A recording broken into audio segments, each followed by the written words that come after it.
ମୁଁ ଆଜି ବିନା ପିଆଜ ରସୁଣରେ ଡାଲମା ବନେଇକି ଦେଖେଇବି ଯାହାର ସ୍ୱାଦ ପୁରା ମନ୍ଦିର ଭଳି ରହିବ। ମୁଁ ଏ ଡାଲମାକୁ ଗୋଟେ ସ୍ପେଶିଆଲ ଡାଲମା ମସଲା ଦେଇ ବନେଇବି। ଏହା ଦ୍ୱାରା ଡାଲମାର ସ୍ୱାଦ ଦୁଇଗୁଣା ହେଇଯିବ। ଆପଣ ଏ ଡାଲମାକୁ କୌଣସି ଓଷା ବ୍ରତ ଦିନ ପ୍ରସ୍ତୁତ କରି ଖାଇପାରିବେ। ଏ ଡାଲମା ବନେଇବା ପାଇଁ ଆପଣଙ୍କୁ ମାତ୍ର 15 ରୁ 20 ମିନିଟ୍ ସମୟ ଲାଗିବ। ଭାତ, ରୁଟି, ପରଟା, ପୁରୀ, ଖେଚୁଡ଼ି ସବୁଥିରେ ଏ ଡାଲମା ଭଲ ଲାଗିବ। ନମସ୍କାର, ଟ୍ୱିଙ୍କଲ୍ କିଚେନ୍କୁ ଆପଣମାନଙ୍କୁ ସ୍ୱାଗତ।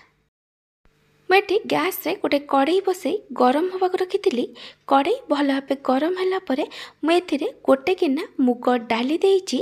ଏବେ ଆମେ ମୁଗ ଡାଲିକୁ କଣ୍ଟିନ୍ୟୁଅସ୍ ଗୋଳେଇ ଗୋଳେଇ ଲୋ ଫ୍ଲେମ୍ରେ ଭାଜିବା। ମୁଗ ଡାଲିକୁ ବେଶୀ ଗୋଲ୍ଡେନ୍ ବ୍ରାଉନ୍ କଲର୍ କରି ଭାଜିବେନି। ମୁଗ ଡାଲି ଏଠି ଭଲସେ ଭାଜି ହେଇଗଲାଣି। ଏବେ ଆମେ ମୁଗ ଡାଲିକୁ ଗୋଟେ ବାଉଲରେ କାଢ଼ିଦେବା। ଡାଲମାରେ ପକାଇବା ପାଇଁ ମୁଁ ଏସବୁ ପରିବା ନେଇଛି। ପରିବାରେ ମୁଁ ଏଠି କାଙ୍କଡ଼, କଖାରୁ, ପୋଟଳ, ଅମୃତଭଣ୍ଡା, ଆଳୁ ଆଉ ଗାଜର ନେଇଛି। ଆଉ ତା ସହିତ ମୁଁ ଏଠି ବାଇଗଣ ନେଇଛି। ମୁଁ ଏଠି ବାଇଗଣକୁ କାଟିକି ପାଣିରେ ରଖିଛି। ଏହାଦ୍ୱାରା ବାଇଗଣ କଳା ପଡ଼ିବନି। ଆପଣ ଆପଣଙ୍କ ଚଏସ୍ର କୌଣସି ବି ପରିବା ନେଇପାରିବେ। ମୁଁ ଏଠି ଗୋଟେ ବଡ଼ ବାଉଲ୍ ନେଇଛି। ମୁଁ ଏଥିରେ ଗୋଟେ କପ୍ ହରଡ଼ ଡାଲି ଦେଉଛି। ଆଉ ତା ସହିତ ଭାଜିକି ରଖିଥିବା ଗୋଟେ କପ୍ ମୁଗ ଡାଲି ଦେଇଛି। ହରଡ଼ ଡାଲି ଆଉ ମୁଗ ଡାଲିର କ୍ୱାଣ୍ଟିଟି ଆପଣ ଆପଣଙ୍କ ଟେଷ୍ଟ ହିସାବରେ କମ୍ ବେଶୀ କରିପାରିବେ। ମୁଁ ଏଠି ପ୍ରେସର କୁକରରେ 3 ଗ୍ଲାସ୍ ପାଣି ଦେଇଛି। ଆପଣଙ୍କୁ ଡାଲମାର ଯେମିତି କନସିଷ୍ଟାନ୍ସି ଦରକାର ସେ ଅନୁସାରେ ପାଣି ନେବେ। ମୁଁ ଏଠି ଡାଲମାକୁ ପ୍ରେସର କୁକରରେ ସିଝେଇଛି। ଏହାଦ୍ୱାରା ଡାଲମା ଜଲ୍ଦି ବନିଯିବ। ପ୍ରଥମେ ମୁଁ ମୁଗ ଡାଲି, ହରଡ଼ ଡାଲିକୁ ଭଲସେ ଧୋଇକି ଦେଇଛି। ତାପରେ କାଟିକି ରଖିଥିବା ପରିବାକୁ ବି ମୁଁ ଏଠି ଭଲସେ ଧୋଇକି ନେଇଯାଇଛି। ପରିବା ଆଉ ଡାଲିର କ୍ୱାଣ୍ଟିଟି ଆପଣ ଆପଣଙ୍କ ଟେଷ୍ଟ ହିସାବରେ କମ୍ ବେଶୀ କରିପାରିବେ। ତାପରେ ଆମେ ଏଥିରେ ସ୍ୱାଦ ଅନୁସାରେ ଲୁଣ ଆଉ 1/3 ଟେବୁଲ୍ ସ୍ପୁନ୍ ହଳଦୀ ଗୁଣ୍ଡ ପକାଇବା। ତାପରେ ମୁଁ ଏଥିରେ 1 ଇଞ୍ଚର ଅଦା ଆଉ 2ଟା କଞ୍ଚା ଲଙ୍କାକୁ ଛେଚିକି ଦେଇଛି। ଆପଣଙ୍କୁ ଯେତିକି ରାଗ ଦରକାର ସେ ଅନୁସାରେ କଞ୍ଚା ଲଙ୍କା ନେବେ। ତାପରେ ମୁଁ ଏଥିରେ ଗୋଟେ ବଡ଼ ଟମାଟୋକୁ ରଫଲି ଚପ୍ କରିକି ପକାଇଛି। ଆଉ ଗୋଟେ ତେଜପତ୍ର ଦେଇଛି।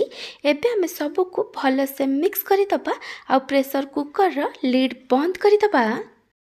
ହାଇ ଫ୍ଲେମ୍ରେ ଗୋଟେ ହୁଇସିଲ୍ ଆଉ ଲୋ ଫ୍ଲେମ୍ରେ ଗୋଟେ ହୁଇସିଲ୍ ଆସିବା ପର୍ଯ୍ୟନ୍ତ ଆମେ ଡାଲି ଆଉ ପରିବାକୁ ସିଝେଇବା। ଯେମିତି ଡାଲି ଆଉ ପରିବା ଭଲସେ ସିଝିଯିବ। ଡାଲମା ସିଝୁଥିବା ଭିତରେ ଚାଲନ୍ତୁ ଏବେ ଆମେ ଡାଲମାରେ ଦେବା ପାଇଁ ଗୋଟେ ମସଲା ବନେଇବା।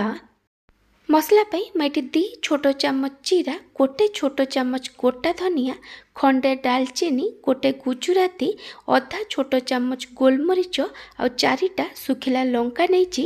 ଆପଣଙ୍କୁ ଯେତିକି ରାଗ ଦରକାର ସେ ଅନୁସାରେ ଶୁଖିଲା ଲଙ୍କା ନେବେ। ମୁଁ ଏଠି ଗ୍ୟାସ୍ରେ ଗୋଟେ କଡ଼େଇ ବସାଇ ଗରମ ହେବାକୁ ରଖିଥିଲି। କଡ଼େଇ ଭଲ ଭାବେ ଗରମ ହେଲା ପରେ ମୁଁ ପ୍ରଥମେ ଏଥିରେ ଶୁଖିଲା ଲଙ୍କାକୁ ଦେଇଛି। ଶୁଖିଲା ଲଙ୍କାକୁ କଣ୍ଟିନ୍ୟୁଅସ୍ ଗୋଳେଇ ଗୋଳେଇ ଲୋ ଫ୍ଲେମ୍ରେ 1 ରୁ 2 ମିନିଟ୍ ପର୍ଯ୍ୟନ୍ତ ଭାଜିଲା ପରେ ମୁଁ ଏଥିରେ ଜିରା, ଧନିଆ, ଗୋଲମରିଚ, ଡାଲଚିନି ଆଉ ଗୁଜୁରାତିକୁ ଦେଇଛି। ଏବେ ଆମେ ସବୁକୁ ଭଲ ଭାବେ ମିକ୍ସ କରି ଆକୁ କଣ୍ଟିନ୍ୟୁଅସ୍ ଗୋଳେଇ ଗୋଳେଇ ଲୋ ଫ୍ଲେମ୍ରେ ଭାଜିବା। ଯେମିତି ଜିରା ଫୁଟିବା ଆରମ୍ଭ କରିବ ଆଉ ଏ ମସଲାରୁ ଗୋଟେ ବଢ଼ିଆ ବାସ୍ନା ବାହାରିବା ଆରମ୍ଭ କରିବ। ଦେଖିପାରୁଥିବେ ଏଠି ଜିରା ଫୁଟିବା ଆରମ୍ଭ କଲାଣି।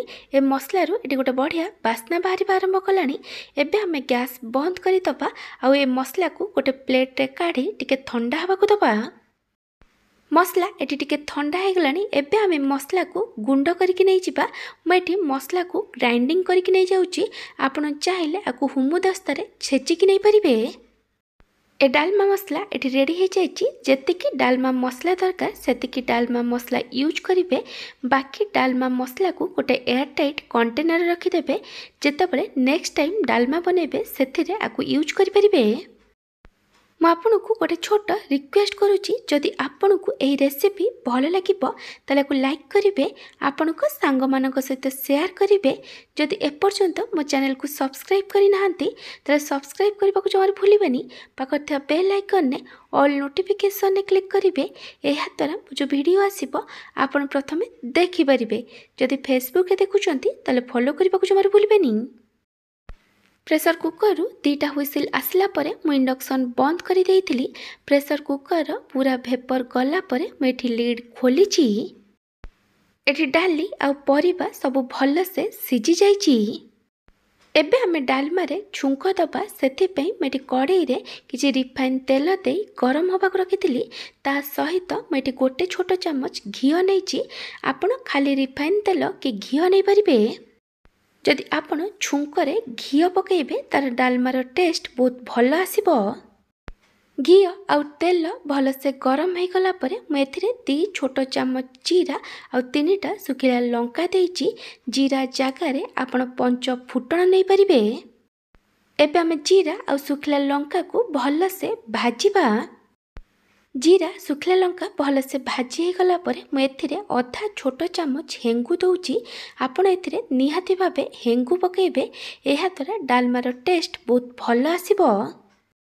सबको भल से मिक्स करी 20 रु 30 सेकेंड पर्यंत भाजिला परे आमे एथिरे सिझेकी रखिथिबा डालमा को देइदबा। डालमा को छुंकरे देला परे सांगे सांगे घोड़े की आपना को 2 रु 3 मिनिट पर्यंत रेस्ट होबाकू देबे। 2 रु 3 मिनिट परे मेटे घोड़णी काढ़ी देइछि। एबे मु एथिरे नड़िया कोरा दउछि। मु एथिरे 1/3 कप नड़िया कोरा देइछि। आपण आपनको टेस्ट हिसाब रे नड़िया कोरार क्वांटिटी कम बेसी करि परिबे। एबे हमें सबको भल से मिक्स करि दबा और डालमा को मीडियम टू हाई फ्लेम रे 1 रु 2 मिनिट पर्यंत कुक करिबा। एटी 1 रु 2 मिनिट हे गलानी। डालमा को आउ थरे भल भाबे मिक्स करि दबा और इंडक्शन बंद करि दबा। एबे मु एथिरे डालमा मसला दउछि। आपण गैस बंद कला परे ही डालमा मसला देबे। डालमा मसलार क्वांटिटी आपण आपनको टेस्ट हिसाब रे कम बेसी करि परिबे। एबे हमें सबको आउ थरे भल भाबे मिक्स करि दबा। बिना पियाज रसुन रे डालमा एठी रेडी हे जाइछि। आपण चाहिले आ ऊपरे किछि काटिकी धनिया पत्र पकै परिबे। थरे एमती डालमा मसला दे डालमा प्रस्तुत करंतु। देखिबे समस्तंकु बहुत पसंद आसीबो। आपण ए रेसिपी को को जगारु देखुचंती कमेंट सेक्शन में जणेबे। जदि आपण को बिना पियाज रसुन रे ए मंदिर भली स्वादर डालमार रेसिपी भल लागिथिबो ताला को लाइक करिवे। आपनक सांग मानक सहित शेयर करिवे। जदि एपर्यंत मो चैनल को सब्सक्राइब करि नाहंती त सब्सक्राइब करबा को जमर भूलिबेनी। पाखथिया बेल आइकन ने ऑल नोटिफिकेशन ने क्लिक करिवे। एहा द्वारा मो जो वीडियो आसीबो आपण प्रथमे देखि परिबे। जदि फेसबुक रे देखुचंती ताले फॉलो करबा को जमर भूलिबेनी। Thank you for watching.